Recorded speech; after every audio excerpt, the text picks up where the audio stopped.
bienvenue dans cette nouvelle vidéo consacrée au jeu d'échecs.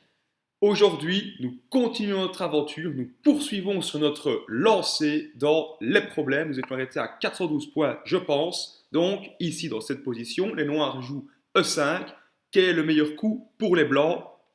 Même raisonnement comme d'habitude. Notre roi n'est pas en échec. Est-ce que le roi adverse est en sécurité?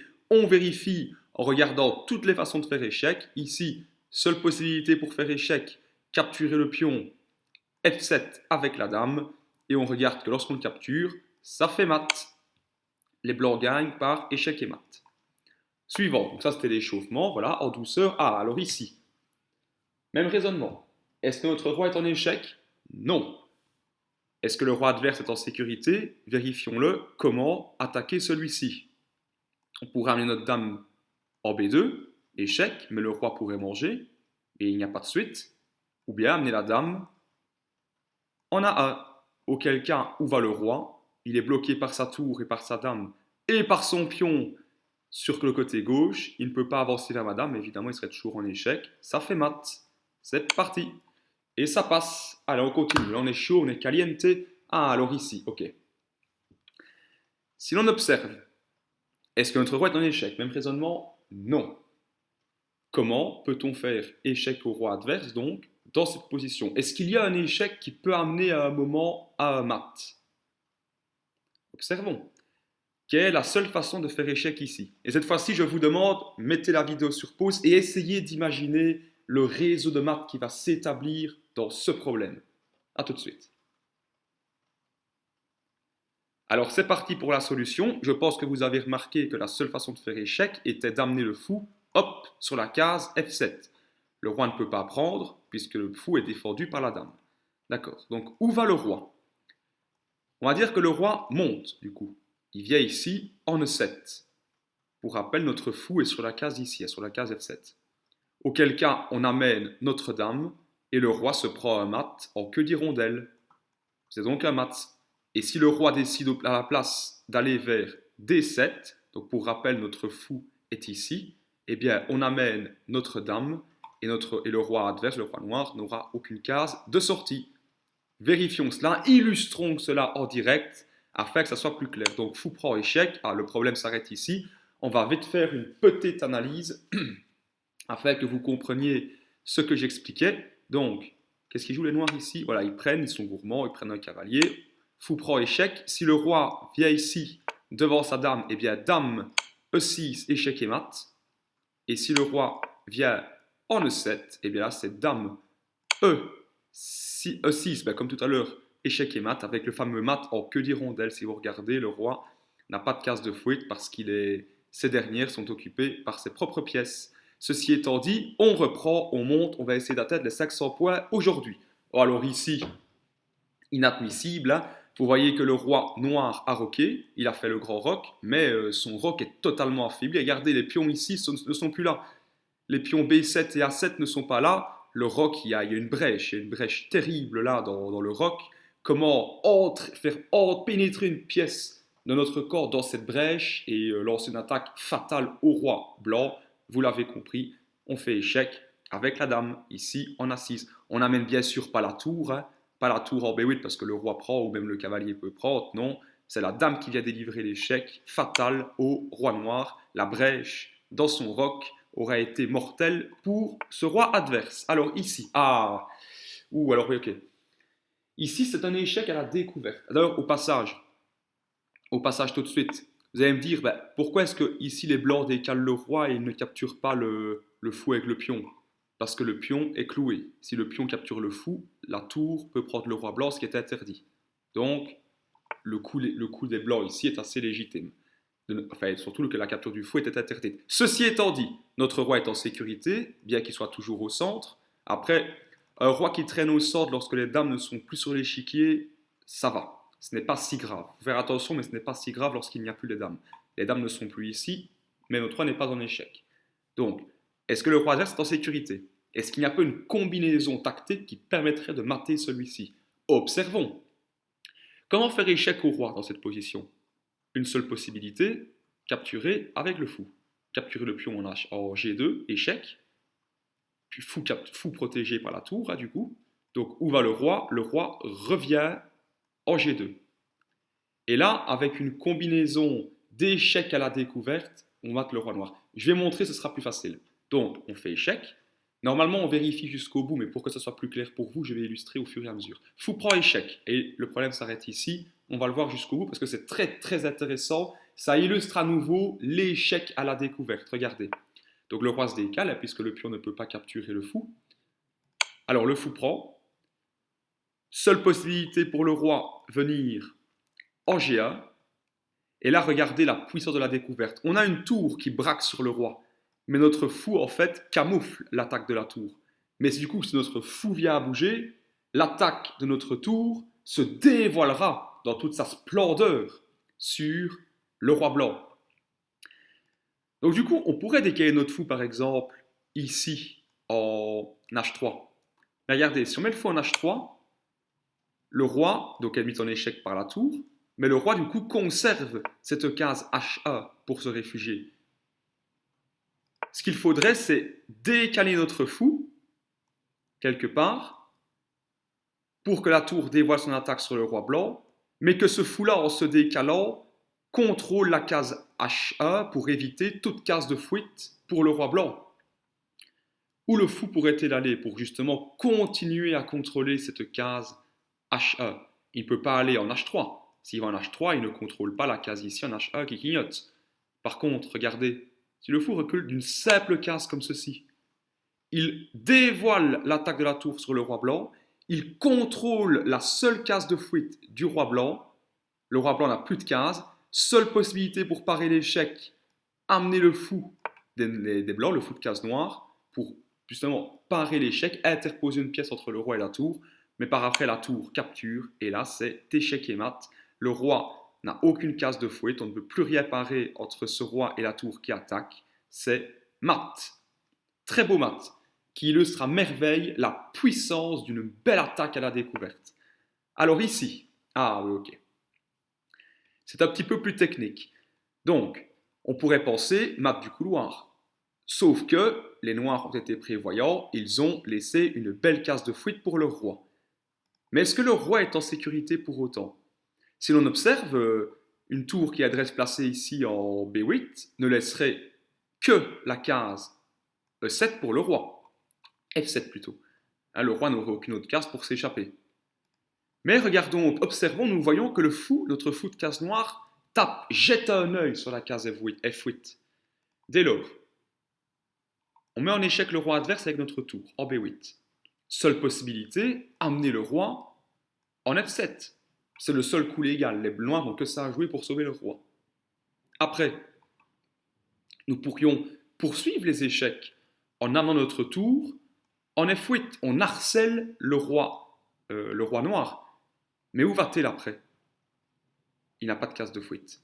C'est peut-être dur à voir pour vous pour le moment, donc on va faire au fur et à mesure.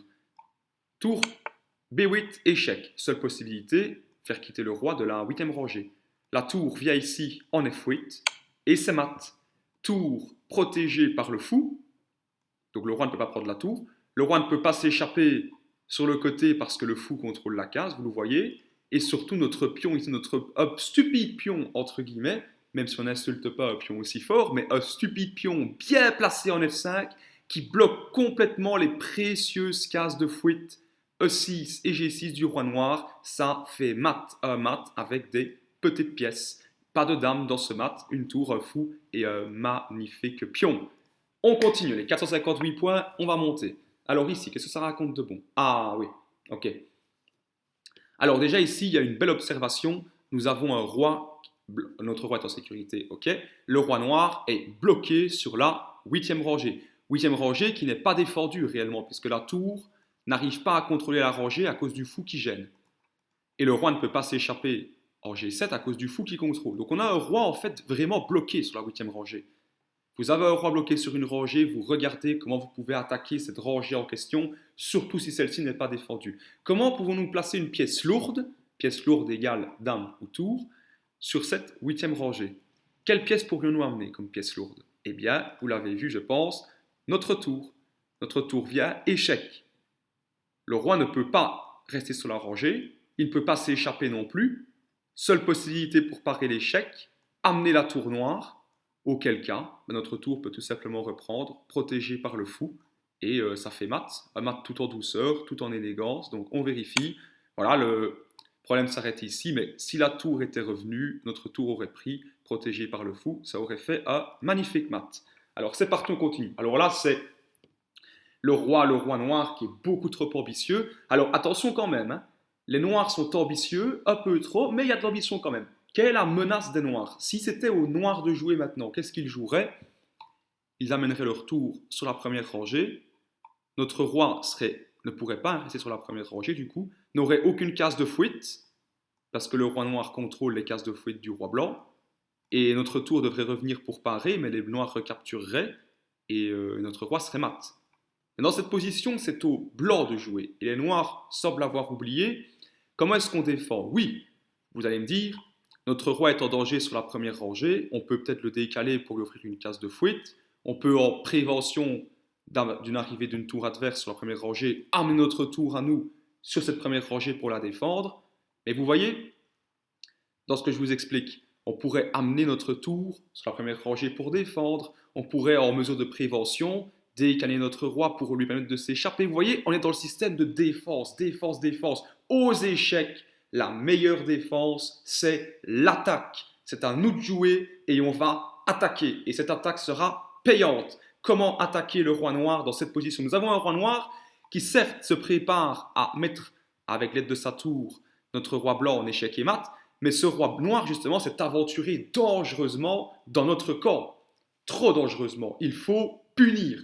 Comment attaquer le roi noir? Seul coup possible pour le mettre en échec, amener notre tour en G4, auquel cas le roi noir n'a plus de case de sortie, c'est échec et mat. Nous matons les noirs avant que ceux-ci n'attaquent notre roi. Le roi noir donc ne peut pas s'échapper, la tour est protégée par les pions, les deux pions latéraux sont protégés par le pion de derrière, et les cases de fouette ici en H2 et F2 sont contrôlées par notre roi. Les noirs sont échec et mat. Les blancs gagnent. Alors ici, on en avait parlé de cette diagonale, vous vous souvenez, c'était dans la précédente vidéo, la fameuse diagonale pour le camp des noirs, F7, G6, H5. Par rapport à un roi qui n'a pas roqué, quand vous avez un roi adverse qui n'a pas roqué et une diagonale F7, G6, H5 qui est ouverte, vous pouvez être certain que si vous pouvez amener une dame ou un fou pour attaquer le roi adverse sur cette diagonale, il y a un mat qui arrive très rapidement, c'est le cas ici. Comment pouvons-nous attaquer cette diagonale ouverte, cette diagonale mortelle ouverte sur le roi noir?